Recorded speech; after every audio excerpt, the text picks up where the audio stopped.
Disclaimer: this program contains graphic descriptions of real crimes. Viewer discretion is advised.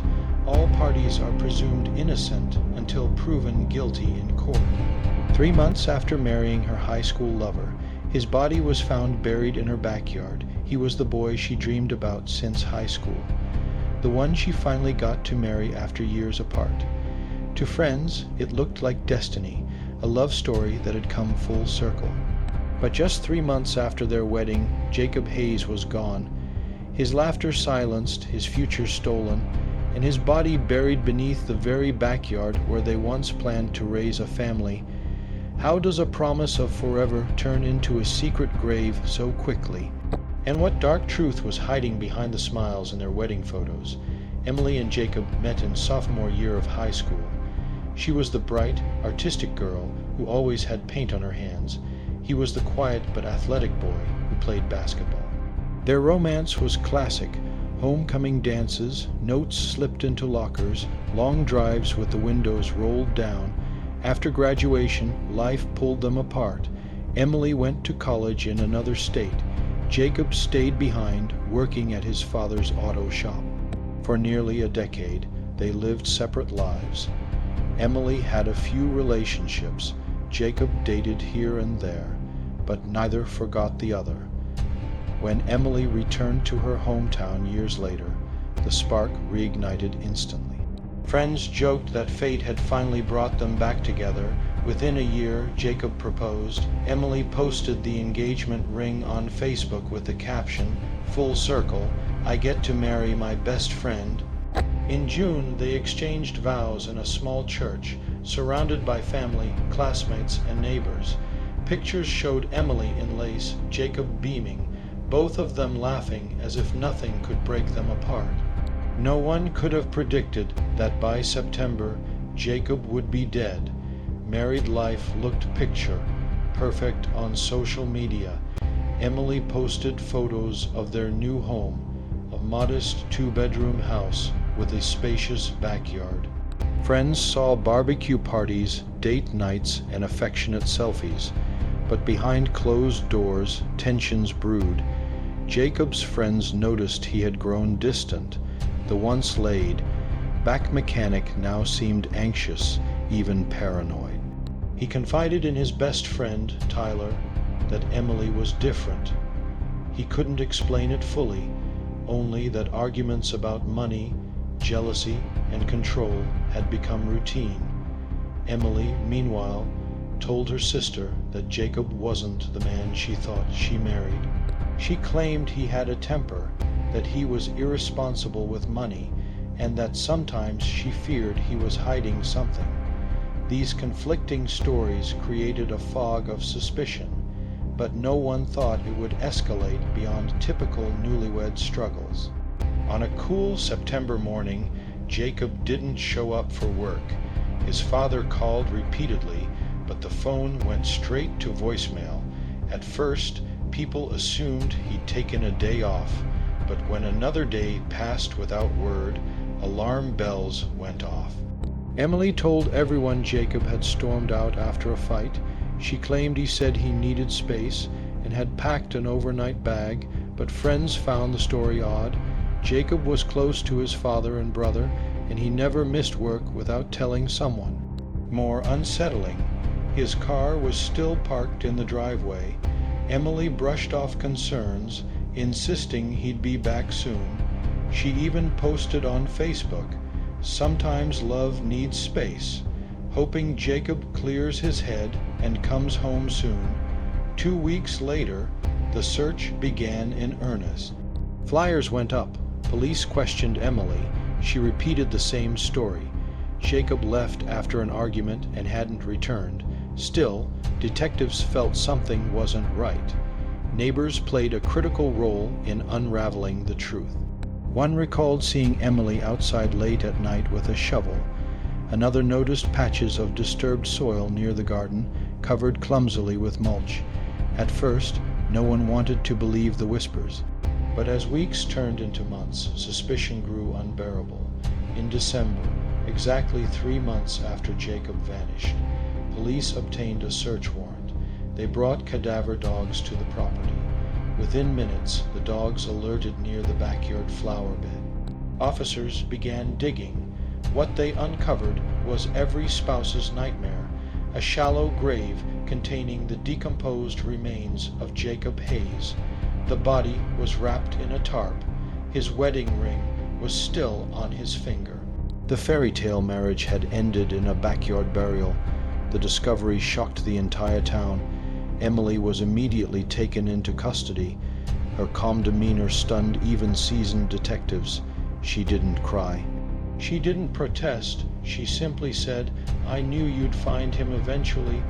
The autopsy revealed Jacob had died from blunt force trauma to the head, likely from a hammer or heavy object. There were also traces of sedatives in his system. Investigators pieced together a chilling timeline. Arguments had escalated in the weeks after the wedding. Emily's internet search history included phrases like "how to make someone sleep permanently" and "how long does it take a body to decompose in soil."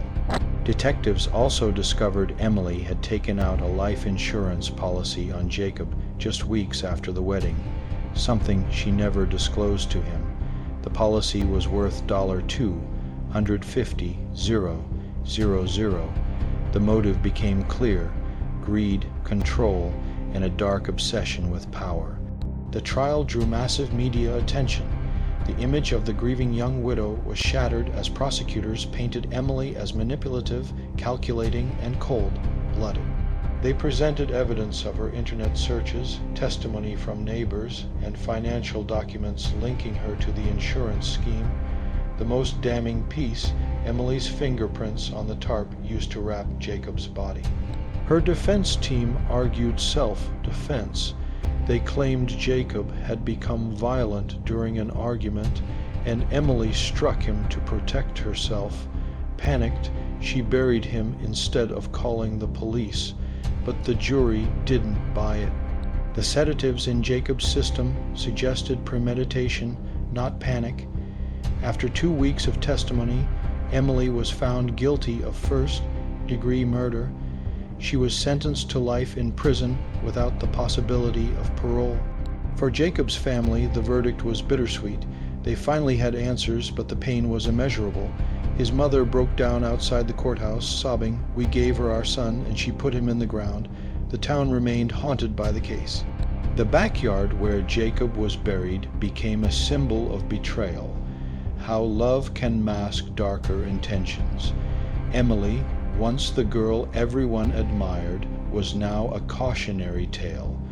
Her Facebook page, once filled with smiling wedding photos, became a grim reminder of how quickly joy can turn into tragedy.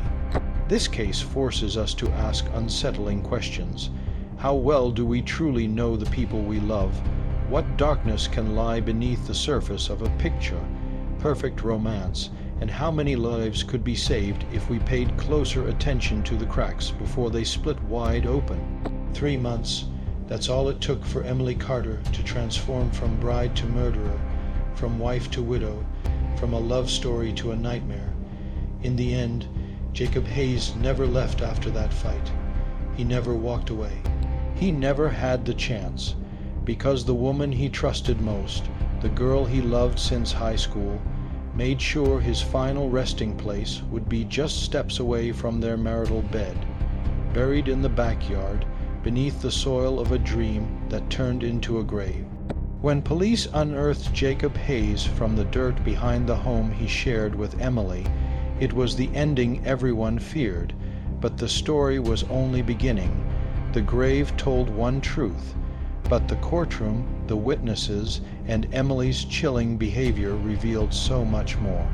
Where we peel back the mask of the young bride turned killer and uncover the haunting details Jacob never lived to tell, as investigators retraced Jacob's final weeks, they uncovered a troubling pattern. Friends remembered his smile fading. He confided to his brother that he felt trapped but wouldn't explain why. Phone records showed a flurry of unanswered calls to Emily's phone in the days leading up to his disappearance. Jacob told a coworker he was thinking about moving back in with his dad to cool things off. Detailed prosecutors would later call the reason Emily snapped. A chilling discovery came when detectives recovered Jacob's journal, tucked away in the glove compartment of his car. His last entry read, "I don't recognize her anymore. The girl I married isn't the girl I loved. I don't feel safe." After Jacob vanished, Emily played the part of the worried wife for a while. She gave interviews to local news stations, her voice cracking as she pleaded, "If anyone knows where Jacob is, please bring him home." But neighbors saw a different side. Just days after reporting Jacob missing, she was spotted hosting friends for drinks on the patio. Music played while her husband's body lay buried just feet away. One neighbor recalled, "She laughed, she poured wine. It was like nothing had happened. We thought maybe she was just coping, but now it makes sense." Even more disturbing were Emily's search histories during this time. How long before a body smells outside? Can you collect life insurance if spouse is missing? The mask was slipping. Detectives soon traced Emily's finances. Just weeks after the wedding, she had quietly taken out $250,000 life insurance policy on Jacob, the beneficiary herself. Emails revealed she had contacted an insurance agent on June 20th, only 10 days after the wedding. Prosecutors hammered this point in court. Emily didn't marry for love, she married for money. Her plan was quick, brutal, and calculated. To the jury, the case was clear. Love had never been the motive. Greed had. The trial became a spectacle. News vans lined the courthouse steps. Every detail of the couple's private life spilled into public view. The prosecution opened with a chilling line. "Ladies and gentlemen, Emily Carter did not just bury her husband's body. She buried the truth, the trust, and the very meaning of marriage." Witness after witness painted Emily as cold and manipulative. The neighbor who saw her digging at midnight, the friend who said she seemed relieved. Jacob was gone. The insurance agent who confirmed the suspicious policy. Then came the forensic testimony, sedatives in Jacob's system. The hammer found in the garage streaked with his blood, Emily's fingerprints on the tarp that wrapped his body. When the defense argued self-defense, the prosecutor delivered the fatal blow. If this was self-defense, why drug him first? Throughout the trial, Emily barely reacted. While Jacob's family wept openly, Emily sat expressionless, often scribbling notes. At one point, she even smirked when prosecutors described her backyard burial.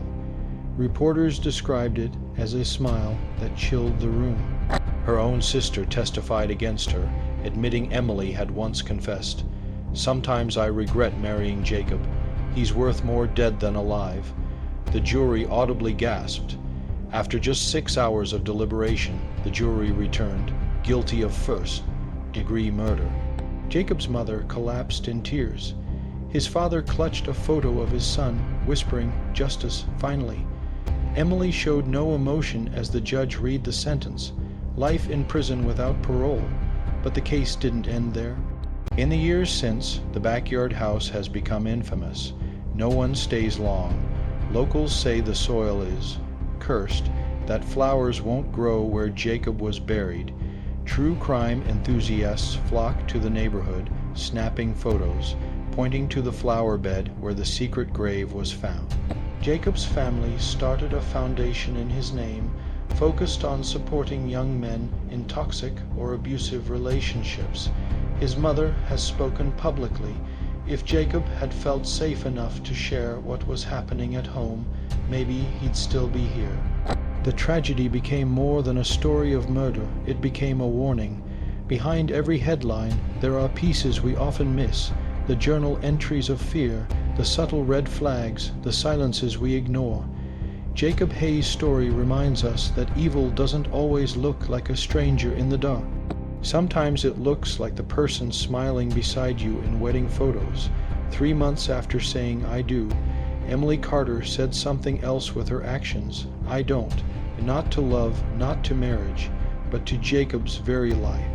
And beneath her backyard, the truth could no longer be hidden. The trial ended with a life sentence. But prison walls don't erase a crime this dark. Instead, they echo it. Emily Carter may have traded her wedding dress for an orange jumpsuit, but her name still carries whispers of betrayal, greed, and murder. This is part 3 of the story, where we uncover Emily's life behind bars and how the backyard grave continues to haunt the world she left behind. Emily was transported to the Midwest Women's Correctional Facility under heavy media coverage. Reporters described her as stone-faced, refusing to look at cameras as she stepped off the transport van. Inside, other inmates already knew who she was. The tabloids had branded her the backyard bride. Guards later admitted she was both feared and despised. Some inmates shouted at her through the bars, "Gold digger," "grave digger." Her reputation preceded her. Behind bars, Emily quickly developed a routine. She worked in the laundry unit, folding sheets, keeping her head down, but guards noticed something unsettling. Emily never spoke of Jacob, never expressed remorse. Instead, she crafted a new narrative. To fellow inmates, she claimed she was a victim of a broken system and insisted Jacob had been abusive. Many didn't believe her. Some even targeted her. One former inmate later said she acted like she was above everyone else, like she was too smart to be in here. But nobody forgets that she buried her husband in her own yard. That kind of thing follows you. Despite her conviction, Emily still attracted attention. True crime enthusiasts wrote her letters, some out of morbid curiosity, others offering sympathy. A few even sent money to her commissary. But what shocked Jacob's family was learning that Emily corresponded with several men who offered to stand by her. Some even proposed marriage. It seemed her manipulative charm hadn't died. Behind bars, Jacob's mother called it a second betrayal. Outside prison walls, Jacob's family struggled to heal. His father stopped driving by the street where Jacob once lived, unable to look at the house where his son's grave was found. His mother visited Jacob's grave weekly, often leaving fresh flowers. She told reporters, "The prison may have her body, but the dirt still has my boy."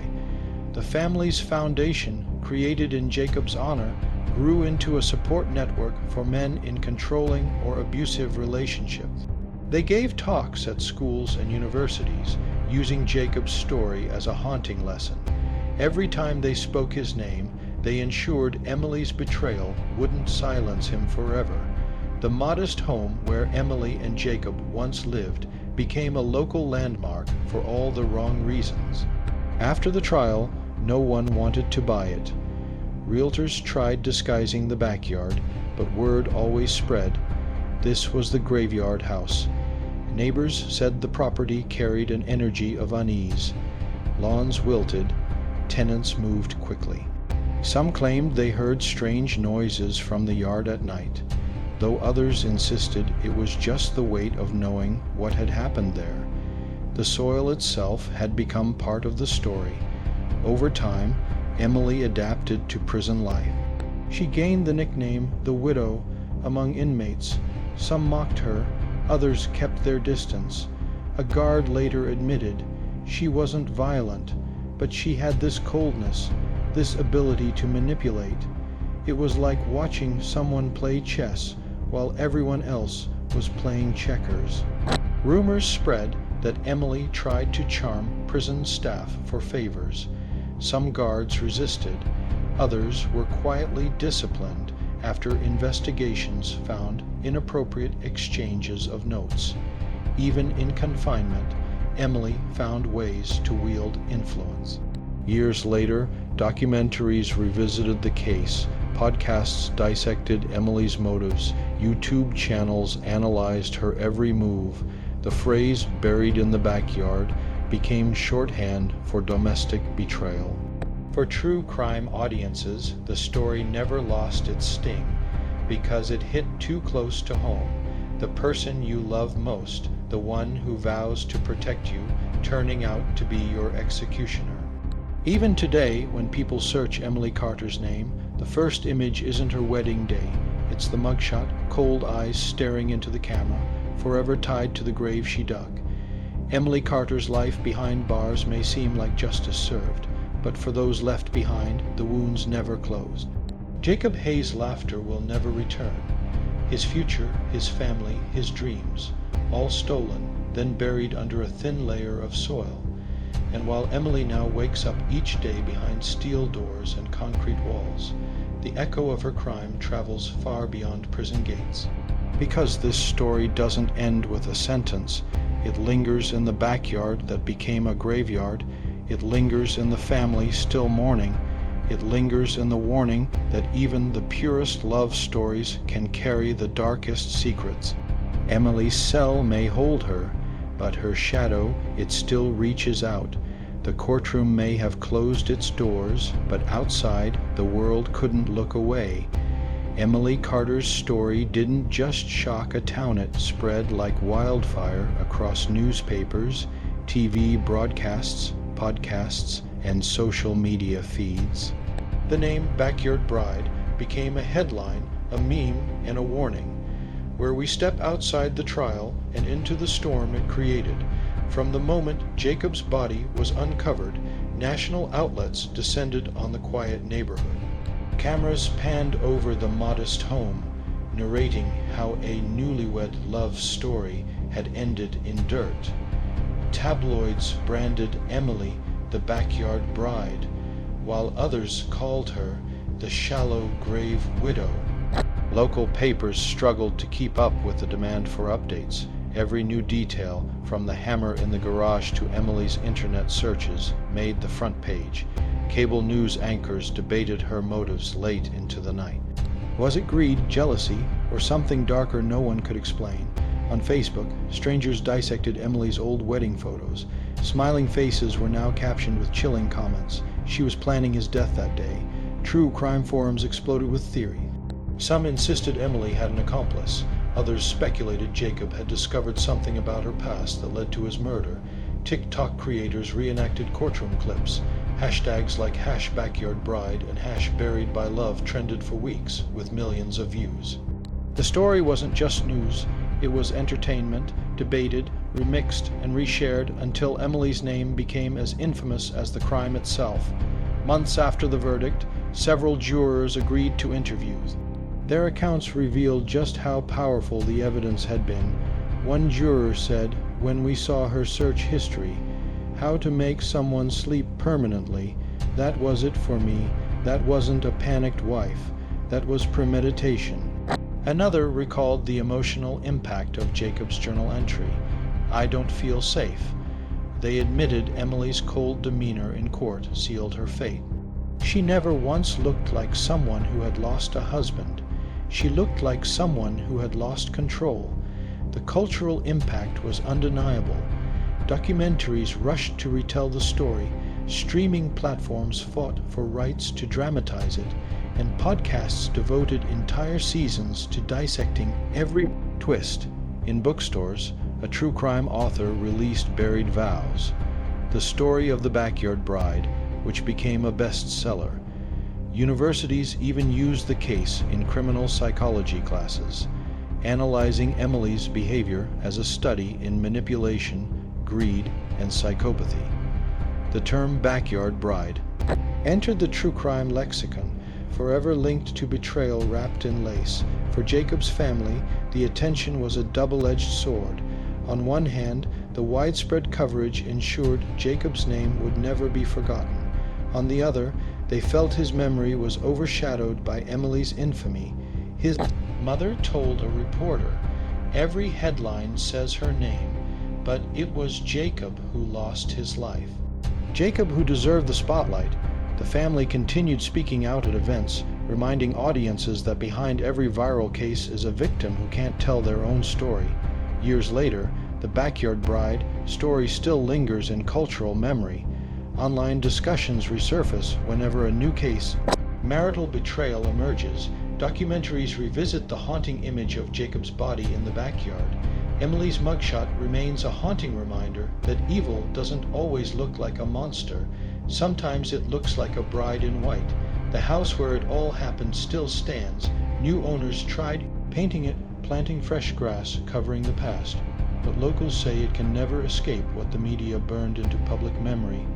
The Backyard Bride case didn't just end with a conviction. It became a mirror reflecting our fascination with love gone wrong, our horror at betrayal, and our hunger to dissect tragedy. But beneath the frenzy, the hashtags, the documentaries, lies the simple truth. A man lost his life, a family lost their son, and a promise of forever was buried under a few feet of dirt. Emily Carter's prison cell may confine her, but her story has escaped into culture, echoing endlessly as both a cautionary tale and a chilling reminder. Not all fairy tales end with happily ever after. The trial may have ended with a guilty verdict. The sentence may have locked Emily Carter away for life. But in the years that followed, whispers began to spread. Whispers of accomplices, of hidden motives, and of prison confessions that suggest the truth is darker than what the jury ever heard. Where we venture into the shadowy world of conspiracy theories, alleged confessions, and the unanswered questions that make the Backyard Bride case more haunting than ever. Almost from start, some believed Emily couldn't have acted alone. Digging a grave in the backyard, moving a body, and hiding evidence, all in a short window, seemed too much for one person. Neighbors reported seeing not just Emily, but another figure in the yard the night Jacob vanished. Police never confirmed it, but on true crime forums, theories flourished. Did Emily have a secret lover helping her? Was a family member involved, protecting her from behind the scenes? Or was it simply paranoia fueled by shadows? The accomplice theory has never been proven, but it refuses to die, while investigators expose the $250,000 life insurance policy. Conspiracy theorists point to another detail. Emily allegedly tried applying for a second policy, worth nearly double, just days before Jacob disappeared. Some claim this shows her plan wasn't just about killing Jacob, it was about setting up a pattern. Maybe even a career in fraud and betrayal. If she had succeeded once, would she have stopped? Or would she have targeted again? It's speculation, but it deepens the darkness of her motives. Then came the alleged prison confessions. Former inmates have gone on record saying Emily spoke of Jacob's death more freely than she ever did in court. One inmate recalled her saying, "He never saw it coming." That was the best part. Another claimed Emily bragged she could have gotten away with it if she'd buried him deeper.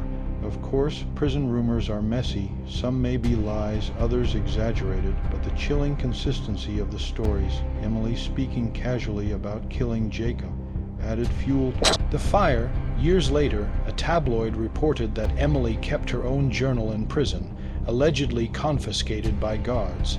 In it, she supposedly wrote about her regrets, not for killing Jacob, but for being caught. One entry read, "They think I'm a monster. But monsters don't get caught. I was careless." That's all. Whether this journal truly exists remains unconfirmed, but its rumor alone was enough to spark documentaries and late-night debates. Even with all the evidence, some details never fully added up.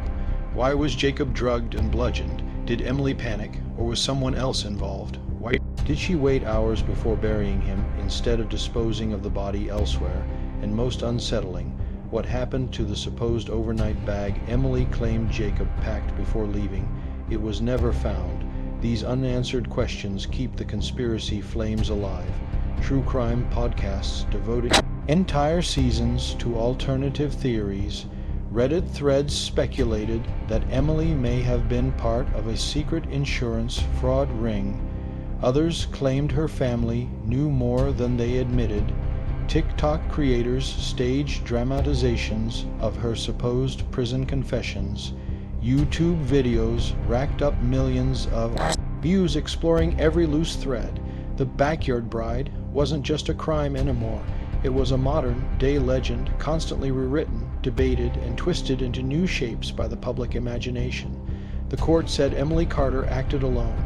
The sentence says the case is closed, but the whispers say otherwise. Was there an accomplice, a larger plan, or is the chilling truth simply that one woman, driven by greed and control, orchestrated it all on her own? We may never know the full truth, and maybe that's why the story endures. Because when love, betrayal, and murder intertwine, the grave rarely holds all the answers. Emily Carter's backyard was dug once to find Jacob Hayes, but in the years since, it's been dug again and again. In courtrooms, in documentaries, in whispers, in prison cells, each time uncovering more questions than answers. And perhaps the most haunting part of all is this: somewhere within Emily's silence, the real story still waits to be told. Years have passed since the grave was uncovered. The courtroom is silent. The cameras are gone. Emily Carter remains behind bars, serving out her life sentence. But her story has never really ended, because every few years a new generation discovers the Backyard Bride, and once again the whispers begin. The finale of the story, the last word on Emily Carter, Jacob Hayes, and the legacy of a love story turned nightmare. Most crimes fade with time, but Emily's never did. Her mugshot is still circulated on forums, her story is still taught in criminology classes, and her name still trends whenever discussions of killer spouses come up online. Prison may have erased her freedom, but it cemented her infamy. She is no longer just Emily Carter. She is the Backyard Bride.